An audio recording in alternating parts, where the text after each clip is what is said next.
Bom, vamos falar dos principais músculos do nosso tronco, começando pela região de tórax. Então, o primeiro músculo que vamos falar é esse músculo serrátil anterior.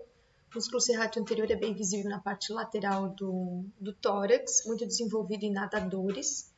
Ele tem origem aqui na face lateral das 9 primeiras costelas e a sua inserção é na margem medial da escápula. Tá? Então, aqui a gente consegue ver a margem medial da escápula e na face lateral das 9 primeiras costelas. A função é fazer a abdução da escápula, afastar do plano sagital mediano e anteriorizar também essa escápula, né? Levar a escápula para próximo do tronco, das nossas costelas. Então, quando a gente observa em uma pessoa, a gente consegue ver as digitações aqui do serrátil anterior. Pois músculo peitoral maior, músculo mais superficial do tórax, ele tem uma parte clavicular, uma parte externo-costal e uma parte abdominal. Então, ele tem 3 origens, na extremidade external da clavícula, no externo e nas cartilagens costais das 6 primeiras cartilagens costais, e na aponeurose do músculo reto do abdômen. Então, o músculo reto do abdômen ele se localiza nessa região, e essa parte mais inferior se origina da aponeurose do músculo reto do abdômen. E ele se insere aqui no úmero, na crista do tubérculo maior. Ele faz uma adução, então ele aproxima o úmero do tronco, do tórax, faz uma rotação medial, roda para medial a articulação do ombro e faz uma flexão do braço. Quando a gente observa na anatomia de superfície, a gente vê aqui a parte clavicular, né, a parte externo-costal e essa parte mais inferior aqui, a parte abdominal. E a gente consegue ver suas fibras emergindo, né, em direção ao úmero, lá para a crista do tubérculo maior do úmero. Profundamente ao peitoral maior, a gente encontra o músculo peitoral menor. O músculo peitoral menor ele se origina aqui, né, da terceira, quarta e quinta costela. Em alguns autores, talvez vocês encontrem como segunda, terceira e quarta costela, tá? Isso depende do autor. E ele se insere aqui no processo coracoide da escápula. A função vai ser deprimir o ombro, né, a articulação do ombro, e elevar as costelas onde ele se origina. Então, dependendo se o ombro está fixo, ele eleva as costelas. Se as costelas estão fixas, ele deprime o ombro. Depois encontramos os músculos intercostais. Começamos com o músculo intercostal externo. Nós temos 3 grupos de músculos: intercostal externo, interno e o íntimo. Semestre vamos falar do interno e do externo. O músculo intercostal externo ele começa aqui próximo do processo transverso das vértebras, se estende no espaço intercostal até próximo aqui da articulação costocondral. Depois ele se continua com uma membrana intercostal externa. Então, a direção das suas fibras é de súpero para inferior, né? E ele se origina da margem inferior da costela de cima, da costela superior, até a margem superior da costela de baixo, da costela inferior. E a função vai ser elevar as costelas durante a inspiração. Profundamente ao músculo intercostal externo, a gente encontra o músculo intercostal interno. Então, agora é o contrário, o músculo intercostal interno, ele tem origem lá próximo do externo, passa profundamente aqui ao músculo intercostal externo e ele se estende mais ou menos até o ângulo da costela. E a fibra agora tem direção de ínfero superior, de inferior para superior. Então, ele se origina na margem superior da costela de baixo e ele se insere na margem inferior da costela de cima. E a função vai ser a depressão das costelas durante a expiração. Então, lembre, o músculo intercostal interno faz expiração. As letras são diferentes. E o músculo intercostal externo faz a inspiração. Depois, como outro músculo do tórax, nós encontramos o músculo diafragma. O músculo diafragma ele é o músculo que separa a cavidade torácica da cavidade abdominal e por entre ele passam algumas estruturas. Ele tem origem aqui no processo tifoide do osso externo, nas cartilagens costais, de todas as, aqui do rebordo costal, as 2 últimas costelas, e ele se origina também, né, na primeira e na segunda vértebra lombar, tanto do lado direito quanto do lado esquerdo. E as suas fibras vão em direção superior e mais central para uma região bem fibrosa que a gente chama de centro tendíneo do diafragma. Ele é o principal músculo da inspiração. Depois vamos para a região de abdômen. Quando a gente observa um abdômen, né, mais superficialmente, observamos aqui o reto do abdômen e na parte lateral, o músculo oblíquo externo do abdômen. O músculo reto do abdômen, né, que é o popular músculo do tanquinho, porque ele é dividido, né, lembram, ele é um músculo poligástrico, tem vários ventres separados por tendões, né, pelas intersecções tendíneas. Ele se origina aqui da sínfise púbica, da crista púbica, do pubis, tá, e da sínfise púbica, e vai se inserir aqui no processo xifoide e na quinta, sexta e sétima cartilagem costal. A função dele, né, vai ser de flexão do tronco, se a pelve estiver, né, estática, ou flexão de pelve se o tronco estiver estático. Ou durante o abdominal que a gente faz, né, a gente trabalha então tanto a parte superior, os abdominais supra trabalham mais a parte superior do reto do abdômen e os infras mais a parte inferior do reto do abdômen. Tá? E quando ele se contrai, ele auxilia também a contrair as nossas vísceras abdominais. Vocês podem perceber que anteriormente a ele encontramos aqui uma lâmina bem espessa, fibrosa. É a bainha do músculo reto do abdômen. Lembra que a gente falou que o peitoral maior se insere nessa bainha, na bainha do músculo reto do abdômen. Então, na parte central aqui, os dois retos do abdômen, separado por uma linha central que é chamada de linha alba, e aqui demonstrando o seu limite lateral. Então, falamos de reto de abdômen na parede anterior, na parede lateral é composto por 3 grupos musculares: músculo oblíquo externo do abdômen, oblíquo interno do abdômen e transverso do abdômen. Então, o músculo oblíquo externo do abdômen, tá? Ele tem origem aqui na face das costelas, da quinta até a 12ª costela, e as suas fibras vão ser descendentes, em direção aqui à bainha do músculo reto do abdômen, ao tubérculo púbico, ao pubis, vamos dizer assim, e à crista ilíaca. Então, quando ele se contrai, ele vai fazer flexão e rotação para o lado oposto, né? Então, sempre que a gente pensar em contração dele e os dois lados se comprimindo, a gente vai fazer uma compressão das nossas vísceras abdominais também. Tá? Então, quando a gente fala dos abdominais de forma oblíqua, está trabalhando o oblíquo externo e o oblíquo interno do abdômen. Então, a direção das fibras é de superior para inferior. Então, lembre, origem na parte superior, inserção na parte inferior. Então, direção das fibras do oblíquo externo e direção das fibras do oblíquo interno do abdômen. Quando a gente fala do músculo oblíquo interno, então, agora as fibras são ao contrário. A origem dele é de inferior para superior. Então, ele se origina aqui na aponeurose toracolombar, que é uma parte bem espessada, fibrosa dos músculos mais abdominais e dorsais, na crista ilíaca e aqui no ligamento inguinal, que liga a espinha ilíaca antero superior ao pubis. E, né, as suas fibras agora vão se direcionar à bainha do músculo reto do abdômen e as 3 últimas costelas e suas cartilagens costais. Função é flexão e rotação do tronco para o lado, né, para o seu mesmo lado de contração, e também vai auxiliar a comprimir as vísceras. Então, o oblíquo externo faz flexão e rotação para o lado oposto, o oblíquo interno para o seu mesmo lado. Então, direção das fibras do oblíquo externo e do oblíquo interno. E profundamente a eles a gente tem ainda um músculo transverso do abdômen. Então, ele vai se originar agora, suas fibras são de formas transversas, né, paralelas. Ele se origina aqui da aponeurose toracolombar também, das últimas cartilagens costais, da crista ilíaca e do ligamento inguinal.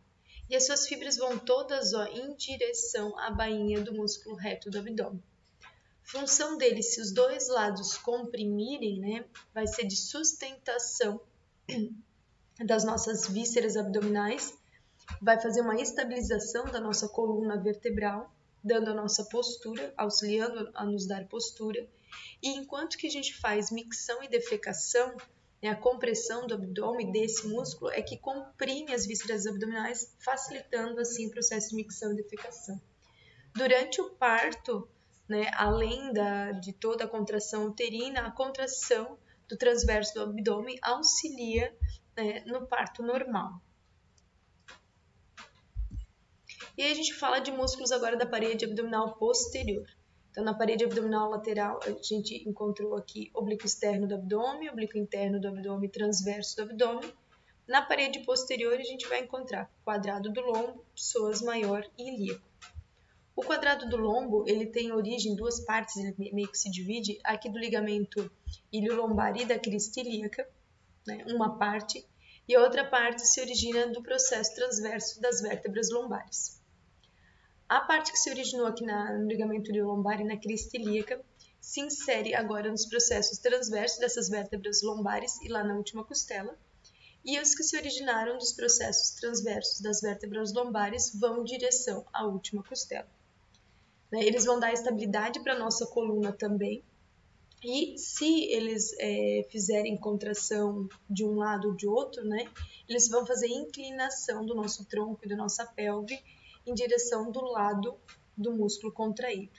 Se os dois contraírem, eles vão auxiliar depois, né, na estabilidade da nossa coluna. E quando eles contraem também, eles auxiliam a baixar a última costela. Músculo psoas maior, não é pessoas, é psoas, tá? Algumas pessoas apresentam superficialmente ele, o psoas menor, tá? Psoas maior, ele se origina aqui do processo transverso do corpo e dos discos intervertebrais da 12ª vértebra torácica às vértebras lombares, e ele vai se inserir lá no trocânter menor do fêmur. E assim ele vai fazer uma flexão da articulação do quadril.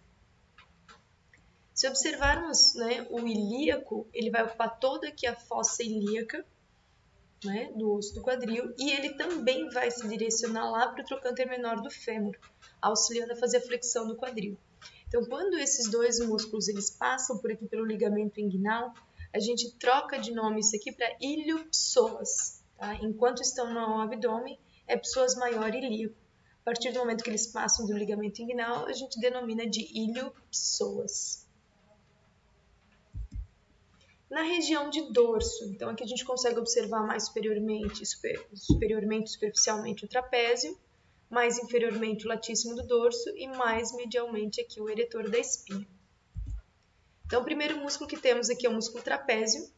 Então o músculo trapézio ele se origina aqui da linha nucal superior, da protuberância occipital externa, do ligamento nucal e do processo espinhoso das vértebras torácicas. E ele vai ter a sua inserção aqui na espinha da escápula, no acrômio e na extremidade acromial da clavícula. Função vai ser elevar a escápula, retrair a escápula e abaixar a escápula.